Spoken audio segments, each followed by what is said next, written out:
What's going on, everybody? This is T here, and today I'm going to talk about Bitcoin as a store of value. Now, I haven't been on this channel for a while. I've been fairly busy for the past month or so, just dealing with the effects of this new thing out there. And unless you've been living under a rock, it's definitely impacted you in some type of way. For example, we now have like this social distancing thing. We have to wear face masks, and like if you get sick or whatever, then this is pretty bad. And as a result of that, that has impacted the way like we as humans just interact, do business, and a whole bunch of other things. Now, the purpose of this video is to talk about Bitcoin as a store of value. If you're invested in the market, or if like you've just watched what's been happening in the news, essentially everything has crashed. Everything has lost value, including Bitcoin and the cryptocurrency space. It was because like people were scared, essentially. And when people are scared, they react in certain ways. For example, the reason the stock markets crashed and like all the markets crashed is because people had a flight to cash. They wanted to hold money, essentially, like dollars or euros or yen and all that stuff. So they sold all of these assets that they had that they were investing in. Now, when you have an entire market that like a whole bunch of people just selling things, that causes the natural decline of those prices.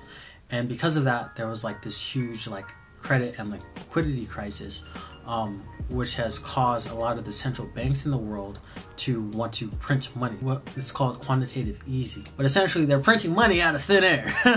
Like what was it, like $6 trillion that they just created just for the US, right?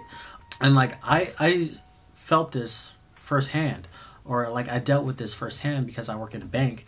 And it was interesting to see just how quickly, like literally like that, how everything changed, right? I didn't live in the 1920s when there was like this Great Depression, and like there was the run on banks, but there was a run on banks. Like people were freaked, people were spooked out, people were trying to pull out as much money as possible.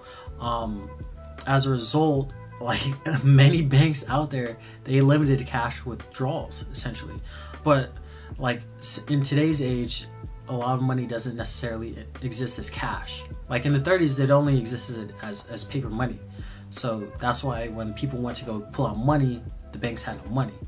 But like in today's age, like there's a lot of cash out there in the banks, and a lot of it exists digitally, on your debit card, on your whatever spend card, your credit card. So that like that run on banks wasn't too much of a hit, but nonetheless a lot of people want to go like get money. Now if you think like all these people are gonna go pull out money out of their bank account, they're also selling assets like their stocks, their ETFs, their cryptocurrency, their whatever, just to hold on to that cash, because like this illness out there, this new illness, was impacting everything. The lockdown, essentially, like we're all technically on quarantine, and people can't work, they're staying at home. They had to file for unemployment. People were buying toilet paper, right? And like hoarding food and all this stuff. So it was just crazy. Now it's like shifting into monetary policy and fiscal policy. This is what the governments have done. Like they saw this problem. It's essentially a health crisis, and the only way to open up everything else is to solve that health crisis. But the men in the ivory tower, they're like, hey, we're gonna throw money at this problem, right? Like and they threw trillions of dollars at the problem, which I personally think is inflationary. When like you have this pot of money and then you throw more money into it, like essentially your money is going to be less valuable. But there's also like a demand for money. They want to hold on to it just to like do things and pay for bills. And the idea that money's supposed to be scarce, right? There's not supposed to be a lot of money is what keeps the system going. But like, if the Federal Reserve can just print so much money, it really makes you rethink, all right, what is money, you know, and how much is my money? It's crazy, you know what I mean? Like, the thought of $1 trillion, you know what I mean? Like, how much is that, like, in physical terms? But yeah, let's get into Bitcoin as a safe haven. Yeah, throughout this entire thing, nothing has changed with the Bitcoin monetary policy. All right, so there's still only ever going to be 21 million Bitcoins, right? Since then, the entire network of the distributed miners all across the world are still processing transactions. They're still trying to solve this cryptographic algorithm to produce Bitcoins at a specific rate, a programmed rate that isn't determined by some group of people behind closed doors. Like, it's all open source. It's all out there for everyone to see. Like, you know how much you own based off of like what you've purchased, and like if you hold your personal keys and stuff like that. And it's just chugged along. Like, its monetary policy hasn't changed whatsoever. Whereas like all these other like governments that own these currencies had to print money out of thin air. Okay, as a store of value, if you like have money, and then like if your like investment horizon is like 5 years, 10 years, 20 years, like decades, this would be the best time to get into it. The best time was in 2008 when it was created. The second best time was like the most recent lows.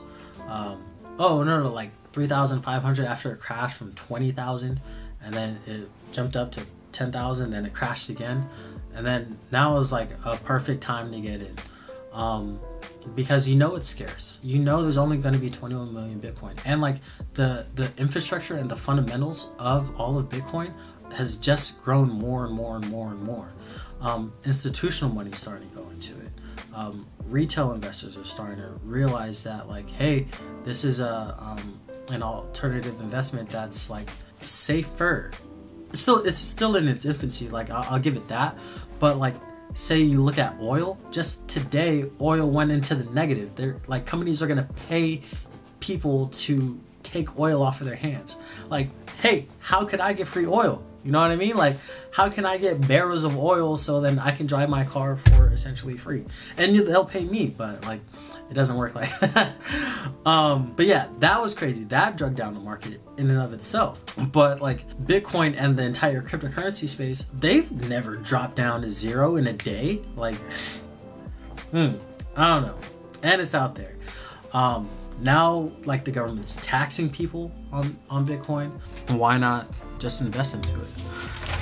What you're really buying is a virtual piece of real estate. Like, it is property, virtual property for you, income producing asset. You can use it to pay for goods and services and store value. Your $1,200 today, maybe $2,400 next year or in 10 years or whatever. So like, you could just sit on it.